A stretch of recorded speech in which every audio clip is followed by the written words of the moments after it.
Alright, for this video I'm going to break down Ezekiel Elliott's touchdown run in the first quarter against the Washington Redskins on Sunday, October 29th.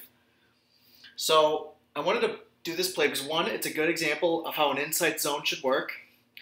Two, there's a great lesson to be learned in this play about the importance of pass coverage when it comes to run defense. And we'll get to that towards the end. So before we get to that point, let's talk about what happens up front here. The Redskins have got a full 8-man box. They are loading the box. They are expecting run.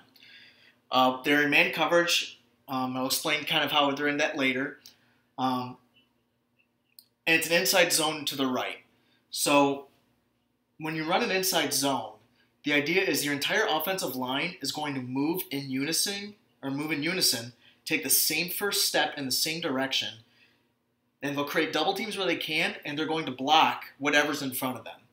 So for each of these linemen, if it's an inside zone right, they're all going to step to the right and block whatever they end up in front of. These red lines are the stunt or the angle of attack used by the Redskins defensive line.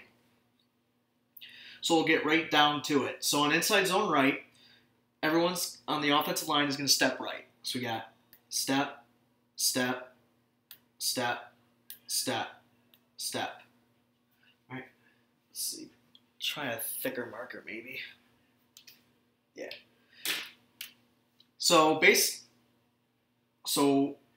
for this right tackle, when he steps, this linebacker doesn't come right away, but this defensive end comes hard off the edge, so he steps and comes out and takes him.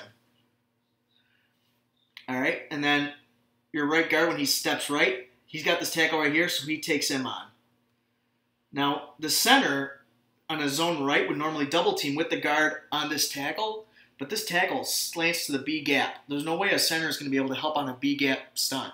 So what he does is he continues. You see him kind of take on a waddle or slow, low, wide path or wide footsteps, and that takes him to this linebacker.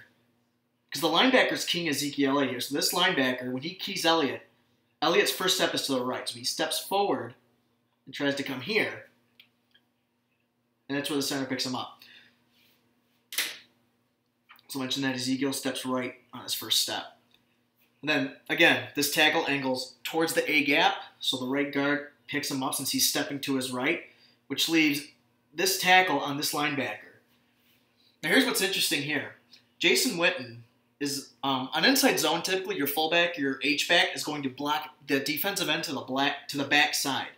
So Witten's going to come across the formation and kick out this D end. This linebacker is cross-keying Witten. So if you look at the image here, or the GIF of this play, you'll see that linebacker. He's looking at Witten when the ball is snapped. So when he sees Witten come across, that tells this linebacker to come forward because there's a run coming back this way. So he comes here, which then causes this tackle, since this is the nearest linebacker, to turn out on him. So even though the inside zone is designed to go to the right, it's expected that inside zone cuts back a lot. So while it's called to the right, almost any time you see a team running it, they're looking for the cutback to the backside, and that's what happens. So this, actually a defensive back, he goes unblocked because we have a Cole Beasley here, and he just kind of runs out to the flat like this, which therefore pulls that defender out with him. So by doing that, so even by this alone, you've already reduced the box down to 6 defenders. This linebacker, or I believe this is a linebacker, he kind of sits here and waits. I think when he sees Witten go away, he's looking for Elliott to come here or to peel out in case it's a pass. So he kind of just sits here and he ends up not really being useful. But once Elliott does get the ball, he does come through unblocked, but it's too late. So Elliott, let's see, Dak opens up, hands off to Elliott. Now, everything's kind of gummed up right here, as you can see on the play.